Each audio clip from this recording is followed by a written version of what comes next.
Hey there, everyone. Welcome to the WWE Smackdown post show. It's your girl, Denise Salcedo. And as always, I am joined by Robin Lundberg to chat some Friday Night Smackdown. With that being said, Robin, first of all, thank you so much for being able to make it today with the time change and just like the confusion. There was a lot of people that were hopping into the watch along and they were like, what? SmackDown's on right now? What's happening? How did you feel watching SmackDown way earlier than we normally do? Like I would have liked it if I didn't have a whole bunch of things I was juggling at the same time. So that made it a little bit more difficult watching part in the car and then when I get home and on the computer and all that stuff. But in general, I mean, there is a lot of benefit to it not being 11 o'clock at night in my time when it's over. And those matinee things are nice. I mean, but the time change is very confusing. I said it to the audience here, but I remember when I took my son to a SmackDown in Brooklyn recently, and they did one of those double tapings because Oh, yeah. one of Yeah. the shows was going to be overseas, and I didn't think to show up early because I'm just like SmackDown's on at 8. We'll get there when we get there. And nope. Sure enough, they had started the first tape. We missed the first hour of the first show. So yeah, there should be some sort of really strong communication in that regard. As far as this one goes, obviously it's just a function of the time change, but those crowds, they always add an extra oomph because I would say in many ways it's the best thing about the show. Oh my God. I'm so glad that you mentioned that because that's what I wanted to kick off with was the Barcelona crowd was absolutely amazing from the second that the show started. You know how when all the wrestlers come in and they do their entrance, everybody, but specifically Randy Orton, the pop that he got was massive. But the way that the show started though, everybody was like, "Ole, ole, ole, ole," and dancing and jumping. It just felt like super electric in the building. And I feel like, dang, if we weren't talking about Barcelona maybe hosting a PLE, since they've been doing a lot more international PLEs, if let's consider this an audition, they passed and they should get themselves a PLE because that was so freaking good. Like the way that they were the entire night, I kind of felt that they made the show, Robin. I really, really did think they made the show.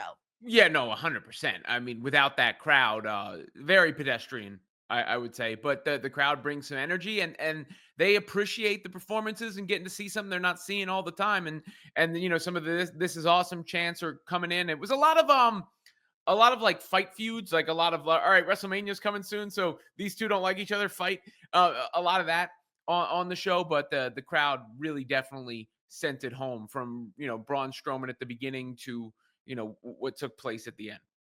I feel you, man. I feel you. All right, we got a couple of super chats here. Let's go ahead and get right into them here. We got Sheldon Jackson who says the Profits haven't been tag champs since they lost their titles at the to the Dirty Dogs on January 8th, 2021 on SmackDown in the Thunderdome. It's so funny because to me, the Thunderdome era, I just like erased that from my entire memory. But let's go ahead and kick things off there because that's how we closed out the show with brand new tag team champions in the Street Profits, and they defeated DIY in the main event. And this was a fun match, of course. It wasn't anything that you haven't already seen before in terms of like the match type, but it was still a good performance. And man, I swear to God, every single time I see Montez Ford hit that frog splash, I swear to God, he's going even higher each and every single time.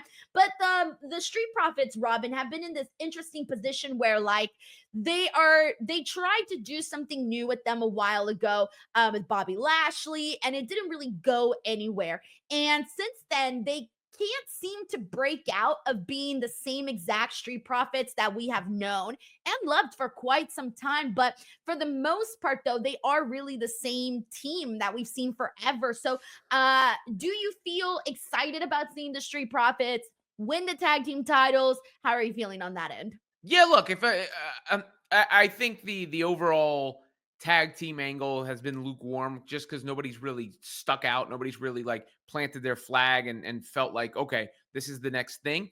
But if you were telling me I had to hitch my ride to any of the horses involved, it would be the Street Profits.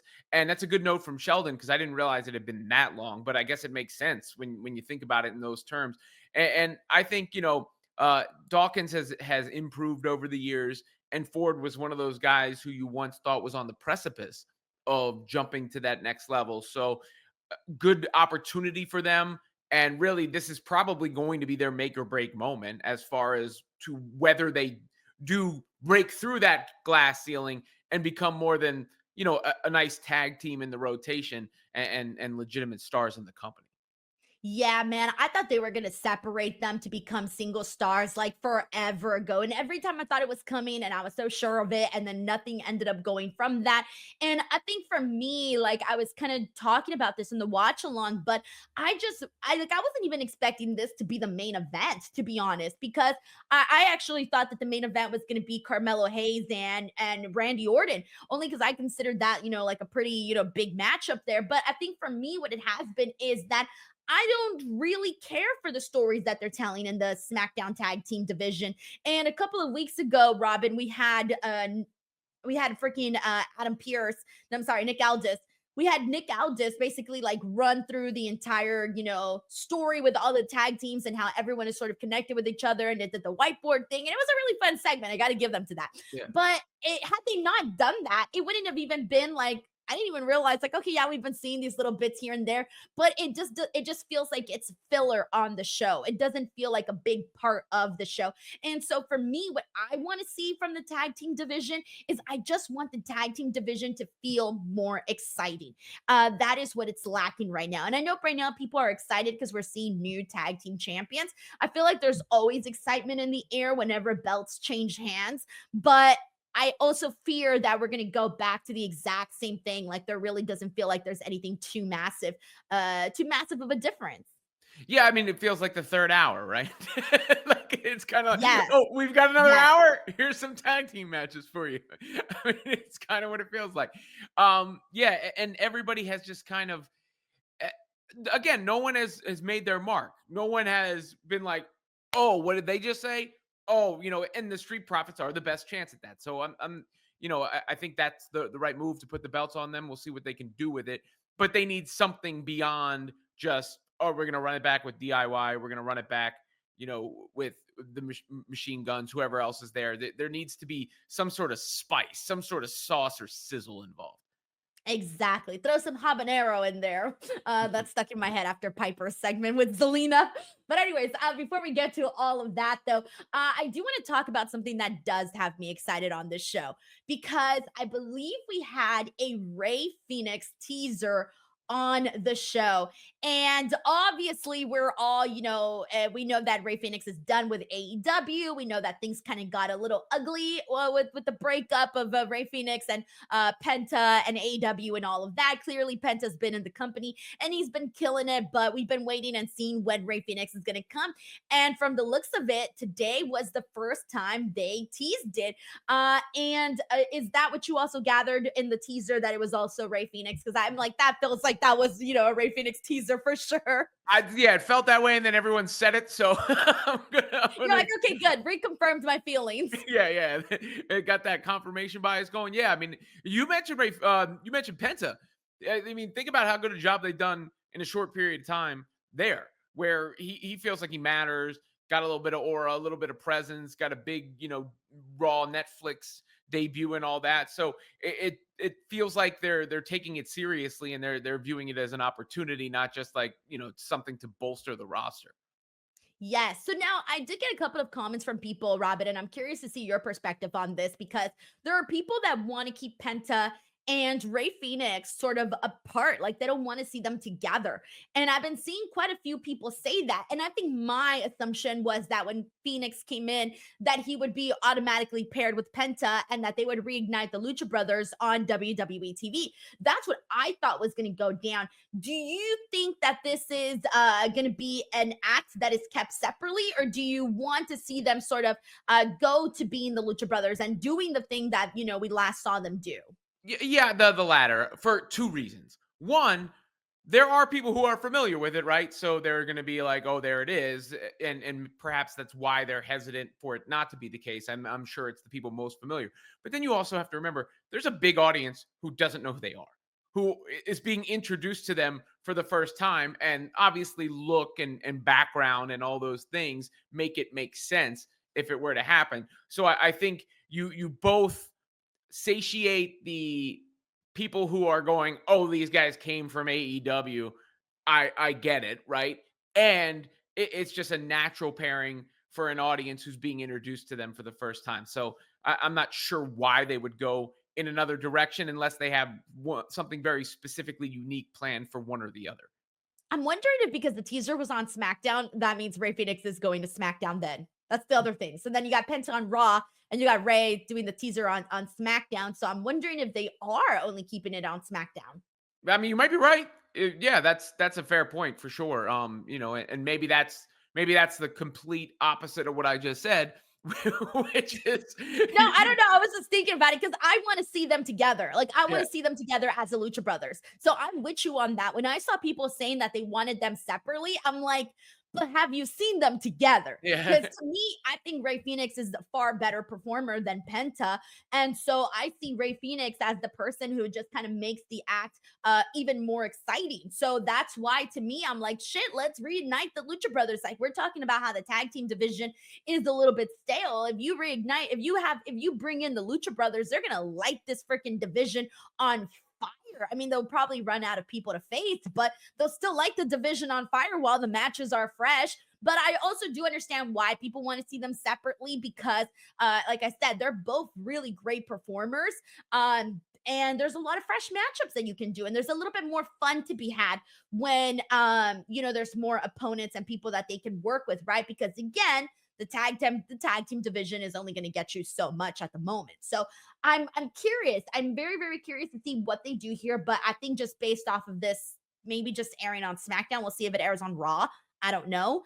Mhm. I guess that's kind of my assumption right now is that they might have them on separate brands. That's my assumption. Was it branded SmackDown at all? It wasn't branded SmackDown at all, right? Like, No, like it didn't say like, oh, yeah, coming to SmackDown or SmackDown. anything like that. I'm just assuming. I don't Sure. know. Maybe they'll Well, I play the mean, teaser on Raw and then that argument will be thrown out the window. no, but I get it. And you could also make the argument that Penta's been established as an individual already, so he doesn't need that. And it gives Raw, and SmackDown each their own individual, piece to play with.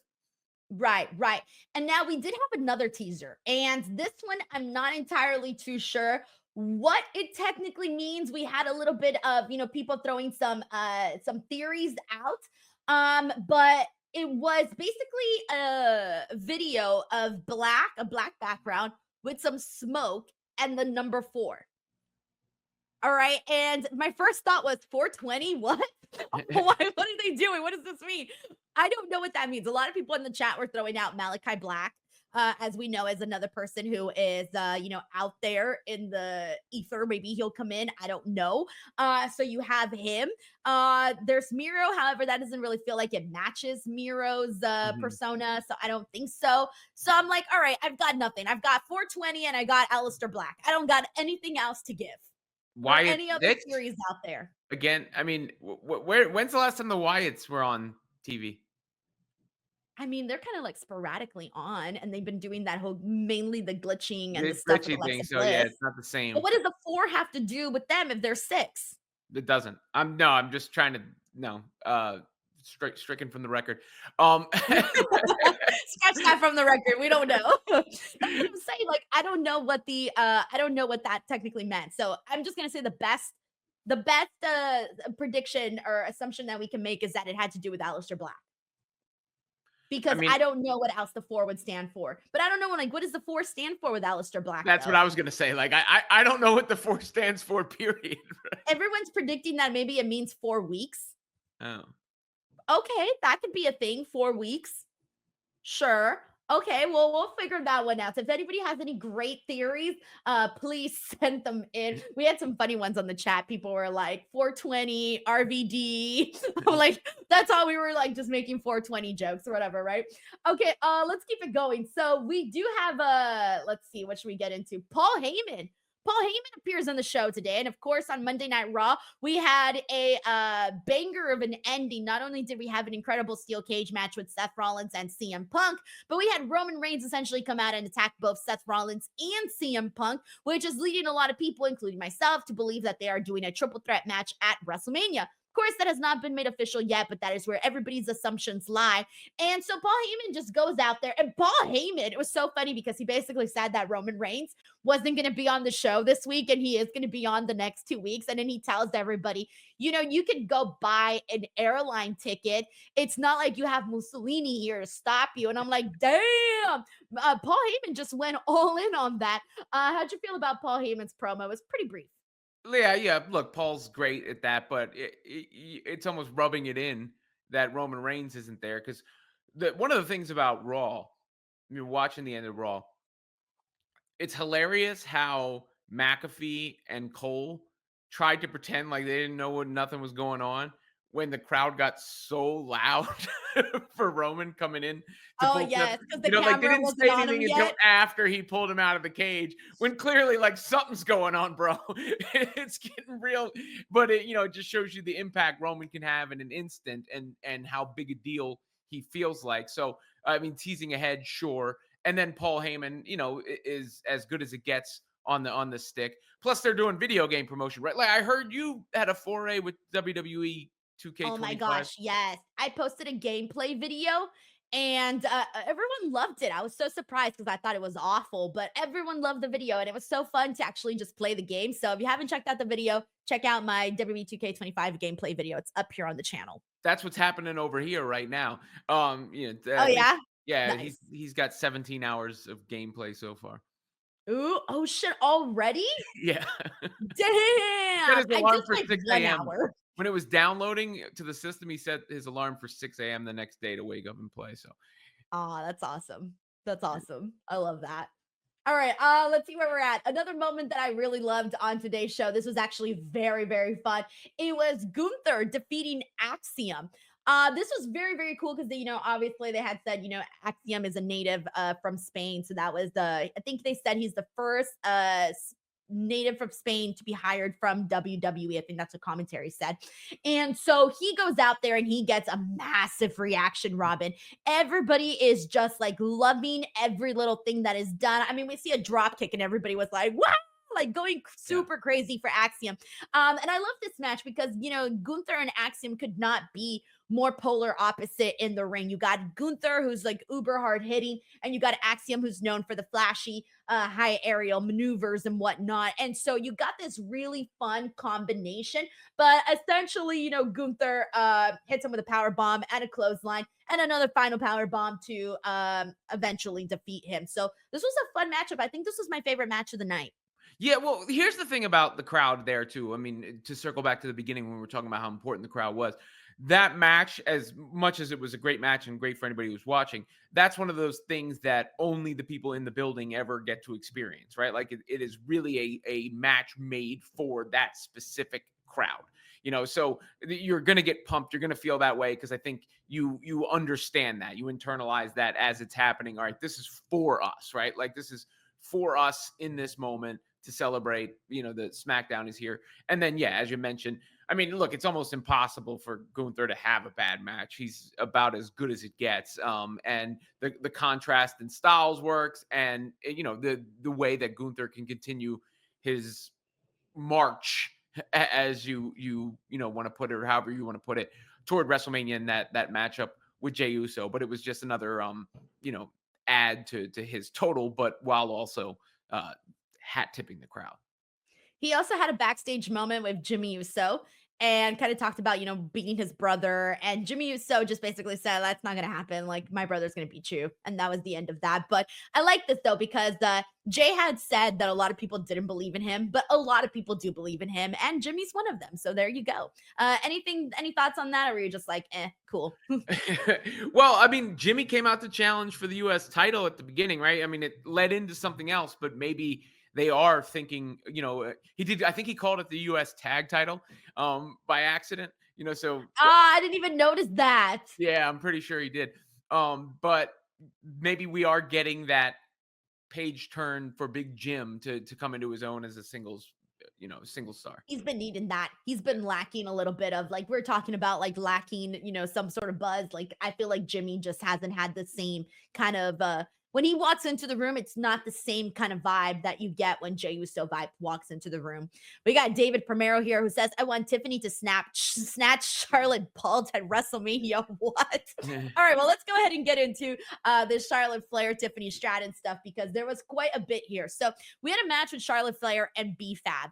And after Charlotte Flair defeated B-Fab, made her tag to the figure eight, it was just insane bananas brawl between Tiffany and Charlotte. And I was so thrilled about this, Robin, because for the last couple of weeks, all it has been is Charlotte attacking Tiffany Stratton. And Tiffany Stratton has not had a moment to like get her shine against Charlotte Flair at all. And so she finally runs out there, right? And they start this brawl, but it's quickly broken up by like 1,000 security guards. Like 1,000 security guards go out there. And I'm laughing because the last couple of weeks, no security guards, nobody has came out when Charlotte was attacking Tiffany. Like no one did anything. She was just laid out there. Nothing happened. But this time, now that Tiffany finally has a moment, all the security guards come out. But this led to a brawl that continued for a while, even after a commercial break. We were supposed to get into the Miz stuff with Cody Rhodes, and they still continued the brawl. The cool moments in this was when Tiffany did a moonsault onto the security guards off the top rope, and then afterwards she did a swanton off the top of the stage again to the security and to Charlotte. Those were the coolest moments, but I really thought they needed this, Robin, because right now this story has not felt super hot and people have been kind of down about constantly seeing Charlotte standing over Tiffany Stratton. They needed to do something like this. Yeah, I agree. I thought Tiffany got her moment there. I thought it built up the intensity of their rivalry. But it also is a little bit of a peek into the fact that I think the match is almost destined to succeed. Right? It's almost one of those ones where you would like the build to maybe be better, and perhaps it will, because there's still time to play with. And they really just got started. And Charlotte Flair has had no interaction with Tiffany Stratton in her entire career before just now. Like this is brand new. But I think just even the visuals of them going at it even a little bit let you remember, okay, this is why we wanted to see this match, because it was what they were going to do physically, not really what they were going to do on the build. The other matches are going to have more of that, I think. But I'm with you. I think that was the best that they did in amping up the anticipation, and it also wet the palate a little bit for the physicality that's going to come, and some of the moves that obviously Tiffany Stratton's going to pull off, and the experience of Charlotte Flair, how she's going to counter that, and there's going to be just lots of good spots and sets in that match for sure. I hope so too, man. I'm saying it, Blondie Mania. That's the way that I've been seeing it. The funny part in this, Robin, there was a moment during the brawl, and I don't know if this happened to you or any of our listeners, but there was a moment where I'm like, which one's which? Because Yes. when all the security guards They're were wearing the there, same all I saw clothes, was too. blonde hair. Were they Yeah, wearing the same pretty clothes? Yeah. they had different colors. Like Charlotte was wearing pink today. I think Tiffany was wearing like a silver, I think shiny. I forgot what color she was wearing. But from when all the security guards were blocking their wardrobe and like I couldn't see who was who. I was just seeing blonde hair. Yeah, no, I made a mental note of it, like the same thing. I couldn't really. It looked like they were fighting their doppelganger. Right, exactly. So that was so much fun. I think they needed to do this again to just spice things up a whole lot here. All right, let's go ahead and continue on. We had Randy Orton defeat Carmelo Hayes by pinfall after an RKO. A fun matchup here. He had kept trying to block the RKO, but eventually Randy did get it, so that was a real cool moment. But here's the thing though, is that afterwards, even after the match, he gave him another RKO. That was really fun to see. But then Kevin Owens came out and tried to pulled Carmelo Hayes to safety, but we ended up seeing Randy go after Kevin Owens after this, but he ended up escaping Kevin Owens. So this was fun. I thought the match was good with Randy and Carmelo. Randy and KO having their little fight afterwards. I thought that was good. The reactions that Randy got tonight, Robin, I really think he got some of the best reactions like out of anybody. Like Spain loves Randy. That was the big message that I took from today's show. Well, they're singing the song, right? And you have to remember the RKO is also like a performer in its own right. It's an extra character. And they did a really good job with the RKO in that match. Both Carmelo taking it and it coming out of nowhere, as it is prone to do. The RKO as a penchant for coming out of nowhere. But yeah, overall, I think that probably was the highlight of the show. I think Randy's entrance to me and that RKO. The Gunther Axiom bit was cool, but I think that was the thing that got the most universal sort of love in the building. Dude, it was thick. And like, even it's funny because I feel like now every time you say RKO, we gotta say out of nowhere. Like, Okay. you gotta add that out of nowhere now. Uh, so that's the other thing there. But yeah, that was fun to see. So good stuff there. All right, let me go ahead and continue on. Let me see. We had Damian Priest defeat Shinsuke. Oh, I'm sorry. He defeated Shinsuke Nakamura, but it was via DQ Mhm. because Drew McIntyre came in and attacked Damian Priest. Part of me was like, I kind of wanted to see Damian Priest get the win over Shinsuke Nakamura because one, I don't like DQs ever. And I think that Drew McIntyre could have attacked him afterwards. Cool, that could have been fine. But it's Drew McIntyre, so I'm not going to really complain. But the big conversation here has been, is Drew McIntyre versus Damian Priest a hot enough feud going into WrestleMania? Drew McIntyre did a video package today where they were sort of recapping how Damian Priest screwed him at WrestleMania last year and all the shit that Damian Priest has done. And Drew McIntyre is now planning on making his life a living hell. And he did so because immediately after, not only did he ruin his match and cause a DQ, but also he attacked him afterwards a whole lot and then even told him he was going to make his life a living hell. So I feel like I know like a lot of people aren't really feeling this feud at the moment, but the way that I equate this, Robin, is that I see Drew McIntyre and Damian Priest as two guys that have been at the top before. And while Drew McIntyre does have a lot more, I would say, popularity in comparison right now to Damian Priest, I do think that both of these guys may be going into this match with a chip in the shoulder, something to prove. And that's why I think this feud could become something really special, especially given the fact that right now, Drew McIntyre ain't missing on anything. He is hitting the mark on absolutely everything. He made that CM Punk feud, man.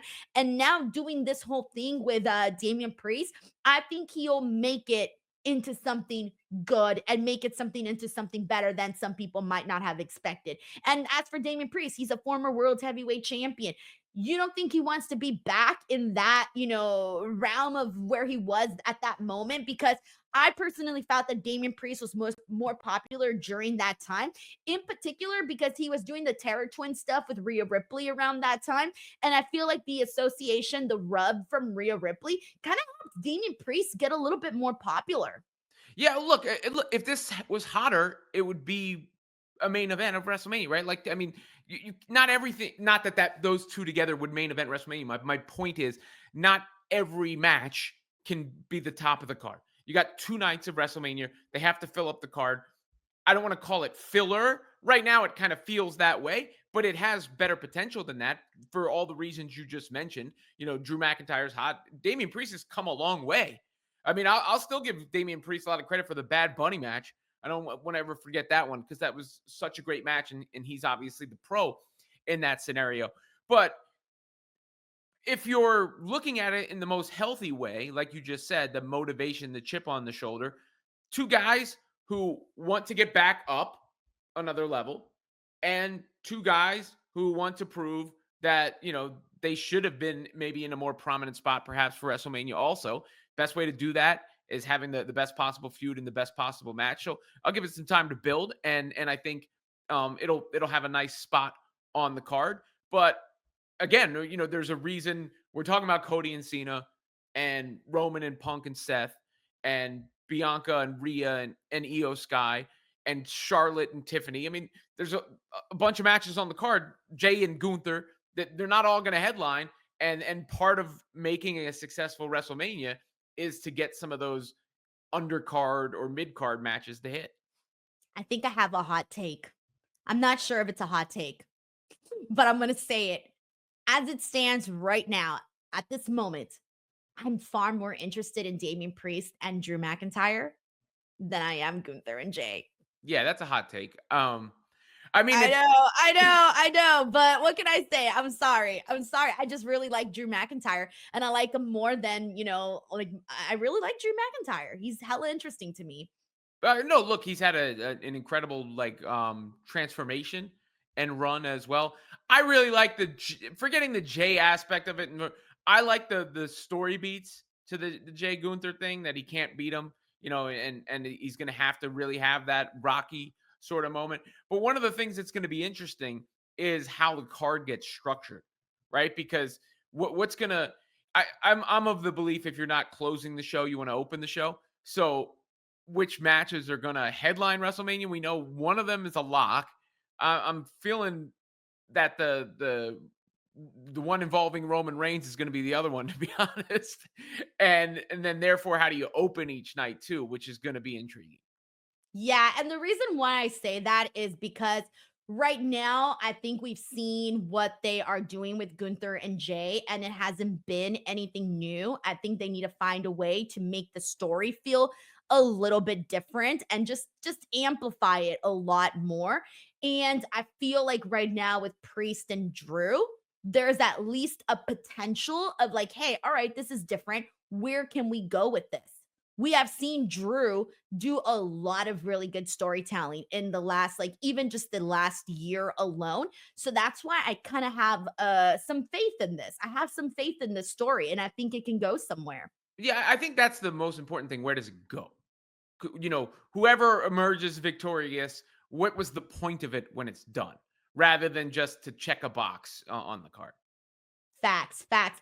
It's crazy because we have some people that are like, I don't know how I feel about that. But then we have some people in the chat going, see it. And then we got some people saying they don't care about either. So we're all over the place here. All right. With that being said, we got another super chat. This is actually a very generous super chat from John Taylor. So thank you so much to John. He says, I was trying to think of a way to make the four things something funny, but failed. So I'll just use this super chat to say that I appreciate Robin taking the time out of his day to do an early post show. And Denise, I guess. I know, I'm always here. But no, seriously, Robin, I was telling everybody during the watch along about that you teach basketball.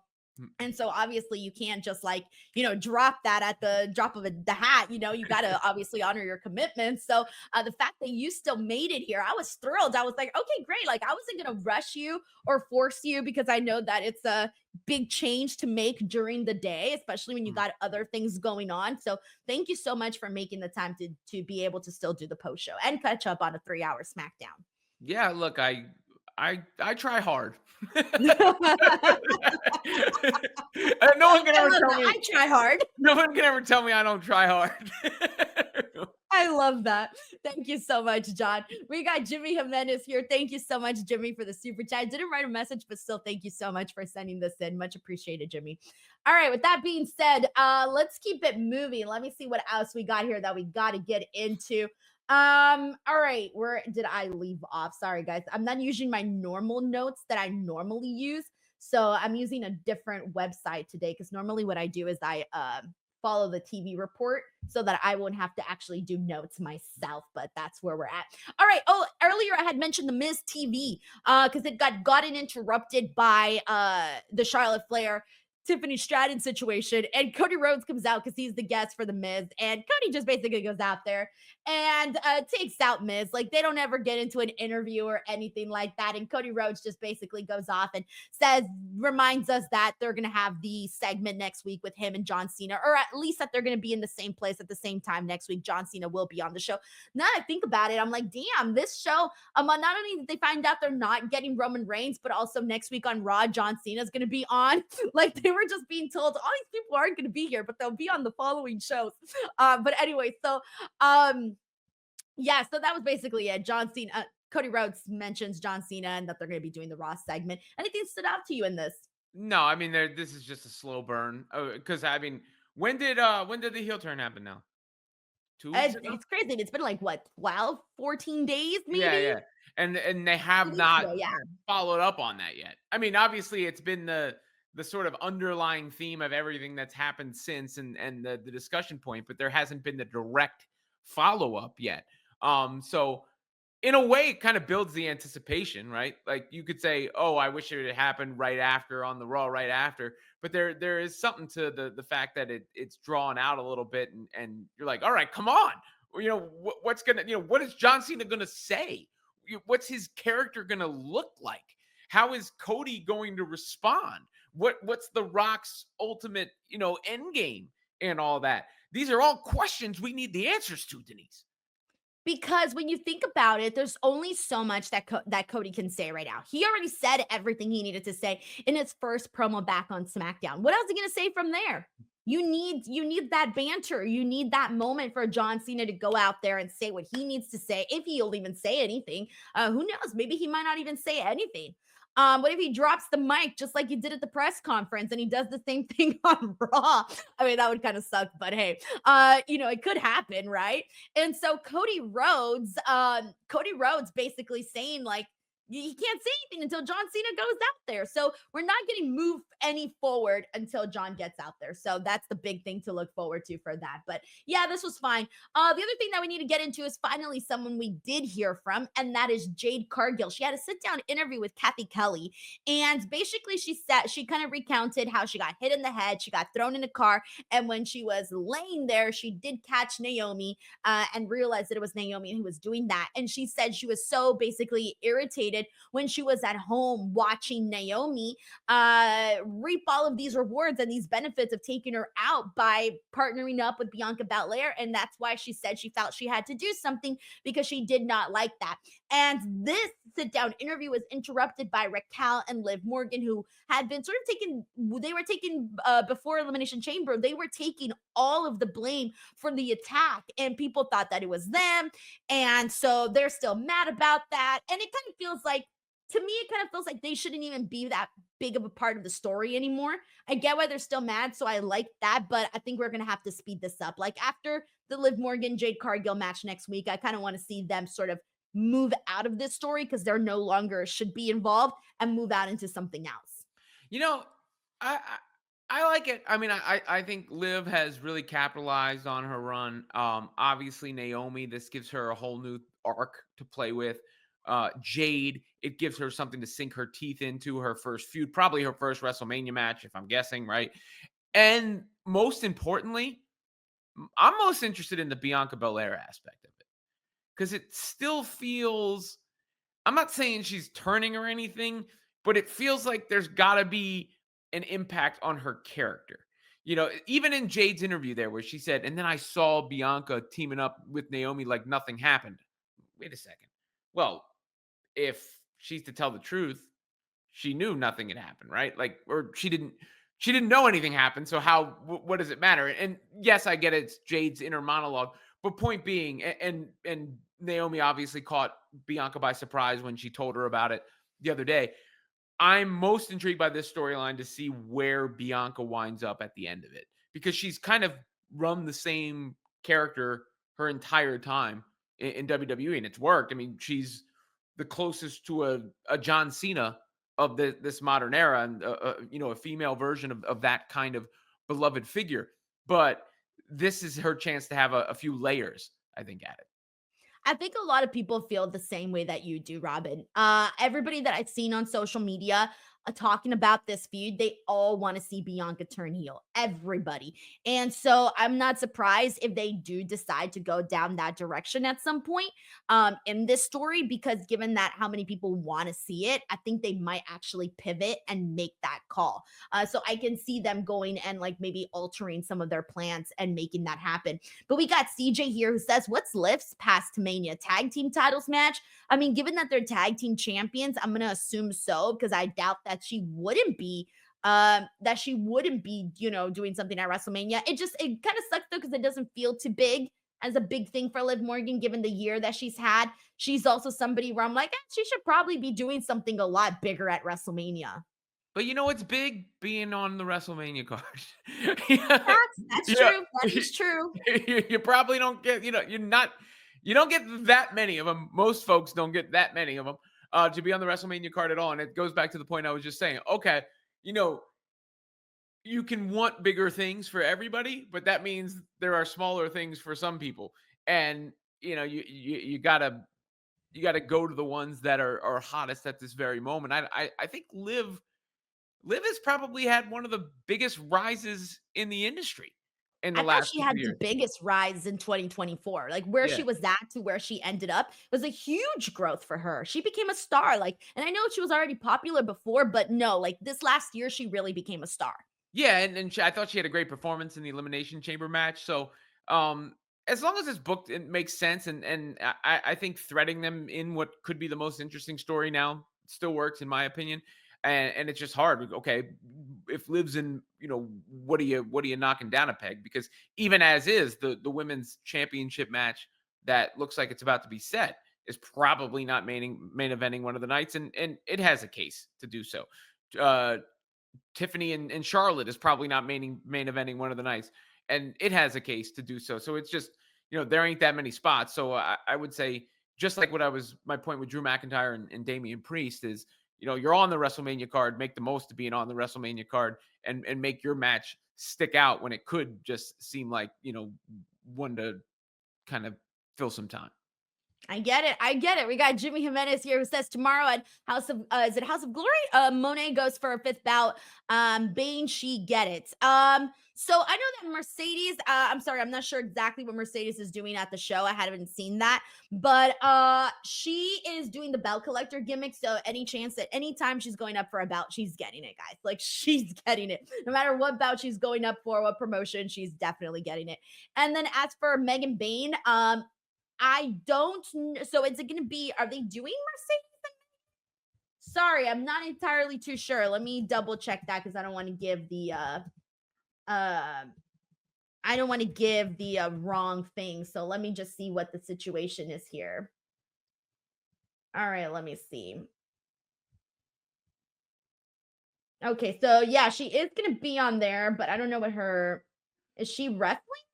What is happening there?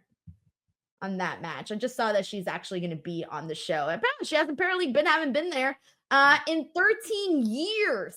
13 years, and she's making her return to House of Glory in 13 years. That's kind of wild. Very, very wild. That's All right, incredible. so I'm gonna have to follow up on that. I think so. I think so. But regardless, if Mercedes, whoever she's facing, she's winning. Like whoever she's facing, she's getting the win, guys. All right. So with that being said, let me get caught up here on everything else that we got on the show. And the other items that we have to get to is we did kick off the show, by the way, with LA Knight. He went out there. And this ended up we ended up with a 6-man tag team match that we got here.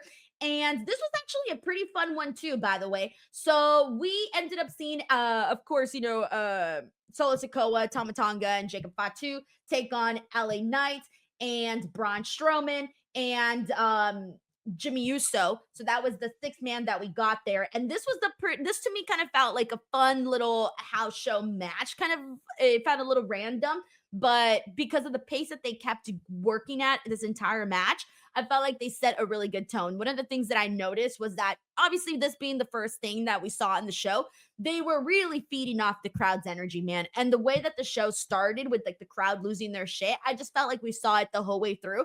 I was watching during the commercial breaks, and you know how you can tell when you're on a commercial break match and the match kind of dies down a little bit. There was moments in this where I didn't even notice we were on a commercial break because they kept the pacing of the matchup pretty much moving the entire way through. And then Braun Strowman got the win for his team. And then afterwards, they continued the fight. And there was even a moment where we saw Braun Strowman take out all 3 guys back to back to back. And then Jacob Fatu did then put Braun Strowman through the barricade. So that was another big thing. And then later on the show, all 3 guys Jacob Fatu, Tama Tonga, and Solo Sikoa had a backstage moment, and it looks like Jacob Fatu is like the new leader, by the way, of the Bloodline. He's the one standing dead in the center. He's the one having the big matches. He's the one that it feels like he's going to be holding gold soon. I don't know when, but they need to make it happen. But it just feels like he is the leader right now. I mean, I know they haven't said it, but that's what it feels like. Yeah, I mean he's the hottest dude in the company right now when it comes to like being homegrown. Well, not homegrown as far as he was in other places, but a developed talent.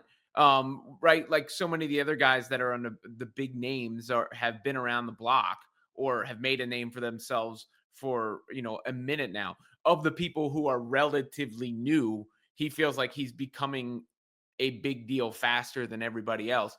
And I like the Jimmy LA Knight tease of a US title match. So maybe Jimmy's got something to do. Braun Strowman gets the win. But then, I mean, poor Braun Strowman must have like PTSD about any interaction with Jacob Fatu because he's getting his bell rung and his head caved in every time they're in the same ring together. But yeah, it's a matter of when, not if the big Jacob Fatu coronation happens, both family wise, metaphorically as the champ, and then obviously literally as a champion in WWE. He's getting better and better on the mic all the time too. That certain chaotic energy that he presents, and they're doing everything they can to tell you this guy is a badass.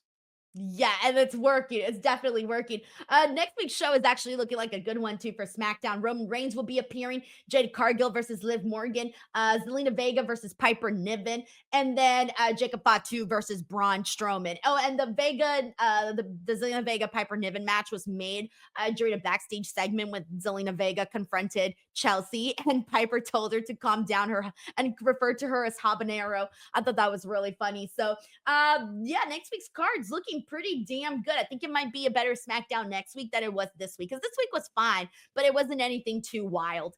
We do got a super chat here from David Primero, who says if Bianca loses at WrestleMania because of Rhea or Naomi, Jade, she'll definitely turn heel and go crazy. That would put her as a heel on another level. It can happen. It 100% can happen. So we'll see how that ends up playing out. Thank you so much to David Primero for sending in a prediction. And I think that's it, Robin. We did it. Our first early SmackDown show, but we got through it. Robin, as always, please tell the people where they can support you and check out your work and everything. Yeah, Robin Lundberg Show over on YouTube. I also run a women's basketball website, Women's Fast Break on SI.